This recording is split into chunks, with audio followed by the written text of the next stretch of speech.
జై శ్రీరామ్. అందరికీ నమస్కారం. మన హిందువులందరూ పాములను దైవంగా భావించి పూజిస్తారు. ఈ శ్రావణమాసంలో వచ్చే పండుగలలో నాగు పంచమి ఒకటి. ఈ నెల జూలై 29 మంగళవారం నాడు నాగుల పంచమి వచ్చింది.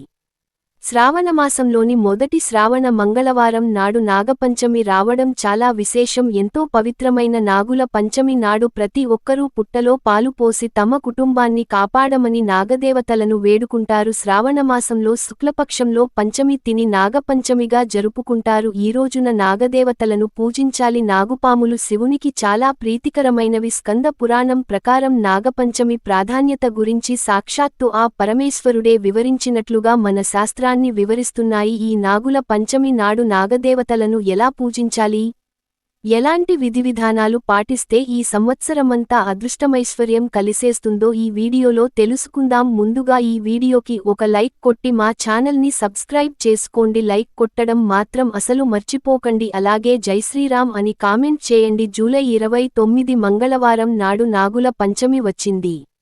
ఈ రోజు నాగదేవతలను పూజిస్తే కాలసర్ప దోషాలు అన్నీ తొలగిపోతాయి. అలాగే మీ జీవితంలో విపరీతమైన శ్రేయస్సు కలుగుతుంది. ఈ నాగుల పంచమి నాడు నాగదేవతలతో పాటు శివుడిని పూజిస్తే కోరిన కోరికలన్నీ వెంటనే నెరవేరుతాయి. కాబట్టి ఎంతటి శక్తివంతమైన నాగపంచమి నాడు ప్రతి ఒక్కరూ ఇంట్లో పూజ చేసుకోండి. అలాగే శివాలయానికి వెళ్లి శివలింగానికి అభిషేకం చేసి జంట నాగులకు కూడా అభిషేకం చేయండి. ఈ నాగుల పంచమి నాడు ఆడవారు తెల్లవారుజామునే నిద్రలేచి ఇల్లంతా శుభ్రం చేసుకుని అలాగే నాగుల పంచమినాడు ప్రతి ఒక్కరూ తల స్నానం చేయాలి.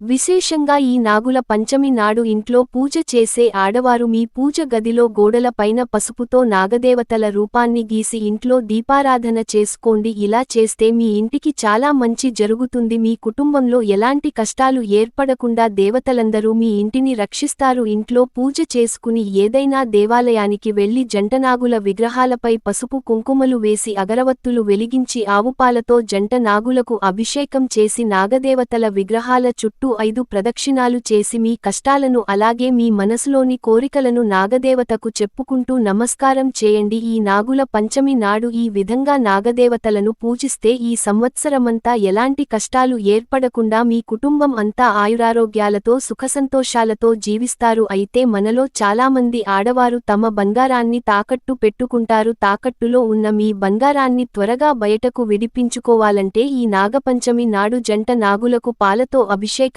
చేసి ఒక మట్టి ప్రమిదలో ఆవు నెయ్యి పోసి దీపం వెలిగించి తాకట్టులో ఉన్న మీ బంగారం త్వరగా బయటకు రావాలని నాగదేవతలకు నమస్కారం చేసుకోండి. అతి త్వరలోనే మీ ఆర్థిక పరిస్థితి మెరుగుపడి బంగారం మీ ఇంటికి వస్తుంది.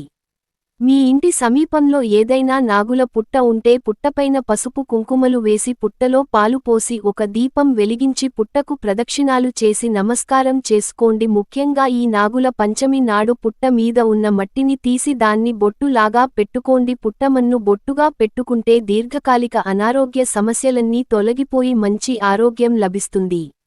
అలాగే మీ ఇంటికి కూడా కొంచెం పుట్టమన్ను తీసుకెళ్లి మీ పూజ గదిలో పెట్టుకోండి. కుటుంబ కష్టాలన్నీ తొలగిపోయి మీ ఇంటికి అష్టైశ్వర్యాలు కలుగుతాయి. అయితే ఈ నాగుల పంచమినాడు ప్రతి ఒక్కరూ కొన్ని నియమాలు పాటించాలి.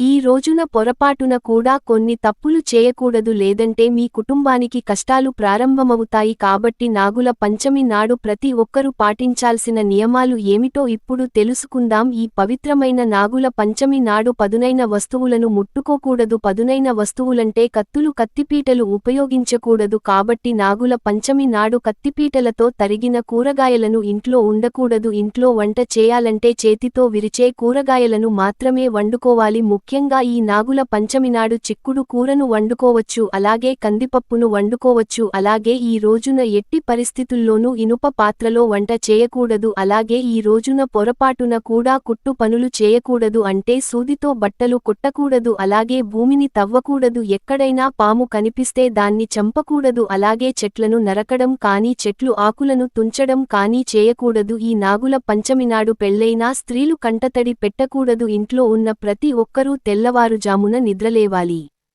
అలాగే మధ్యాహ్న సమయంలో నిద్రపోకూడదు. ఈ నాగుల పంచమి నాడు ఒక శక్తివంతమైన మంత్రాన్ని చదివితే కాలసర్ప దోషాలు అన్ని తొలగిపోయి మీకు మీ కుటుంబానికి చాలా మంచి జరుగుతుంది. ఆ మంత్రం ఏమిటంటే ఓం భుజంగేశాయ విద్మహే సర్పరాజాయ ధీమహి తన్నో ముక్తి నాగః ప్రచోదయాత్. మన హిందూ మతంలో పాములను చాలా పవిత్రంగా భావిస్తారు. అయితే ఈ నాగులు పంచమి నాడు 12 రకాల నాగులను ఆరాధిస్తే జన్మజన్మల అదృష్టం గురించి విపరీతమైన ఐశ్వర్యం అదృష్టం కలిసి వస్తుంది. అయితే ప్రస్తుత రోజుల్లో 12 నాగులను పూజించడం వీలు కుదరదు కాబట్టి ఈ నాగుల పంచమి నాడు ప్రతి ఒక్కరు 12 నాగదేవతల పేర్లను చదవండి. ఆ పేర్లు ఏమిటంటే అనంత వాసుకి శేష పద్మ కథలు తక్షక కాళియా మణి భద్ర శంఖపాల అశ్వతార ధృతరాష్ట్ర సంక్షోడ. ఈ 12 రకాల నాగుల పేర్లను వీలైనంత ఎక్కువగా చదవండి. ఎందుకంటే ఈ 12 మంది నాగులు శక్తికి జ్ఞానానికి సిరి సంపదలకు కుటుంబ రక్షణకు ప్రతికూలంగా నమ్మకం. ఇక ఈరోజు ఉపవాసం ఉంటే చాలా మంచిది.